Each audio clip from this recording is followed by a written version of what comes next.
In 1856, Brigham Young received word of a group of Latter-day Saints stuck on the plains and in need of assistance. This letter and the response has become known as the Handcart Rescue. Do you want to summarize for us a little bit about what that was? In 1856, a group of handcart pioneers, a couple of companies, the Willey Company and the Martin Company, along with their supporting wagon company, got stuck in an early winter snowstorm. And because of that snowstorm and the lack of food with the company, they were both starving to death and freezing to death. They had abandoned some of their clothing along the way in order to lighten their loads. And at this point, they realized a mistake had been made with that as well.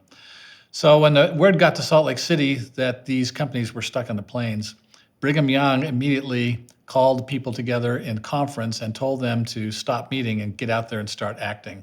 He said that all of their prayers and faith would do no good unless they actually took some action to help to assist these people.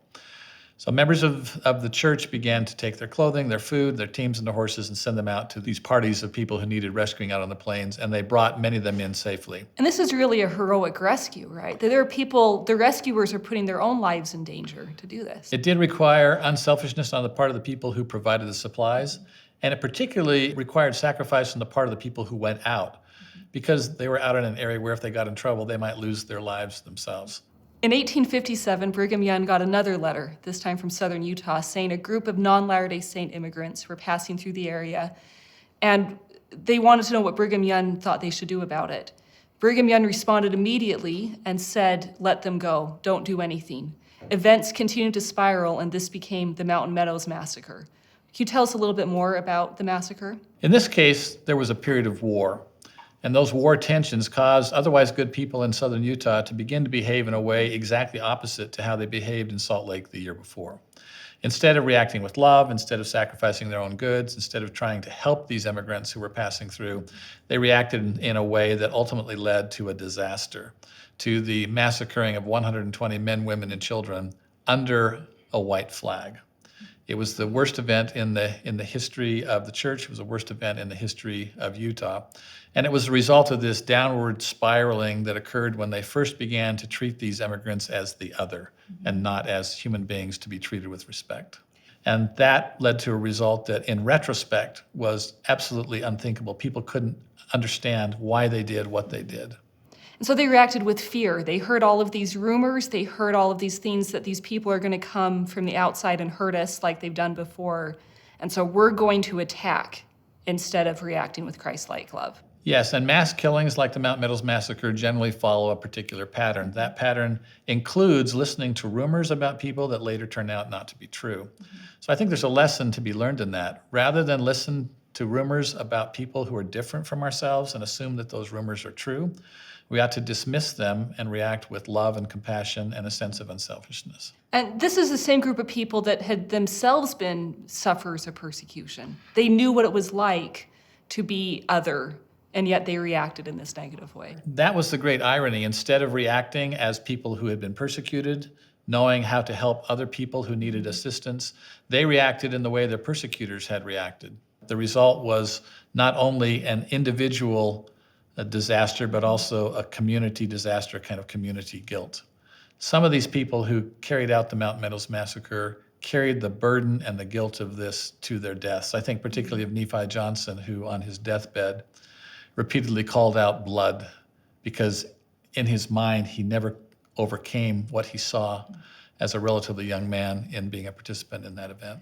We don't talk about the Mountain Meadows Massacre. We've tried to hide it for many, many years. Why is this? Why don't we talk about it? I think collectively the reason is it's the worst incident in our history and is therefore painful, and people try to avoid pain. So I think that the reaction of church members when they hear about the Mountain Meadows Massacre or if they have ancestors who participated in it has been, first of all, to avoid it by hiding it. And if they can't avoid it by hiding it, then perhaps the second way they do it sometimes is denial. Then the next reaction that people have to something is to try to somehow or another put it into a form that's explainable. And with the Mountain Meadows Massacre, that's been scapegoating people. In particular, people who tried to blame it on the local Indians of southern Utah who have borne a terrible burden for many years and been persecuted for this purported role that they had in the massacre. And then after that, it's to try to isolate it onto one person, even though this was group violence. So John D. Lee and his family have taken a disproportionate share of the blame over the years for something that was actually community violence or group violence. So what do we do with circumstances that are like this? I think the best and really the only way that we can deal with circumstances like this is to look at them in their entirety and look at them honestly, and then see what we can learn from them both individually and as a community. And what lesson do you think we should learn from this? On the individual level, I think how we react to others, how we consider them in our minds is extremely important.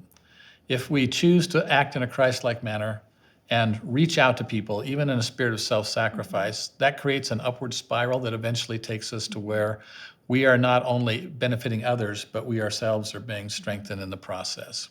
If we go the opposite direction and spiral downward by beginning to treat people with suspicion, beginning to treat them as though they are the other, then that suspicion eventually leads to a confirmation of suspicion. It becomes a self-reinforcing prophecy. And then once you begin to see another person as an enemy, you begin to treat them as an enemy, and the result ultimately is that you end up in conflict. In the case of the Mountain Meadows Massacre, in a horrible conflict that led to complete destruction of people who never should have been hurt. So what should we learn about this as a group, as Latter-day Saints in general? Well, one thing I think we can learn is the importance of councils. When it came to rescuing the handcart pioneers, people got together, they counseled together on the best way to send supplies and people out there to help them. In the case of the Mountain Meadows Massacre, each time a council met and considered the details and included the collective wisdom of the group, the decision that was made was generally good. When people then left those councils and tried to operate independently or in small groups that didn't like the consensus of the council, then the circumstances tended to get worse. So we can celebrate their handcart rescue and learn valuable lessons from it, but we should also remember the Mountain Meadows Massacre so we learn important lessons from that as well. Exactly. The massacre has things to teach us about the past. And I also think that just as we grieve for Latter-day Saints of the past who were killed through persecution, I think we likewise need to grieve for those who died senselessly in the Mountain Meadows Massacre. We need to remember them. We need to honor them.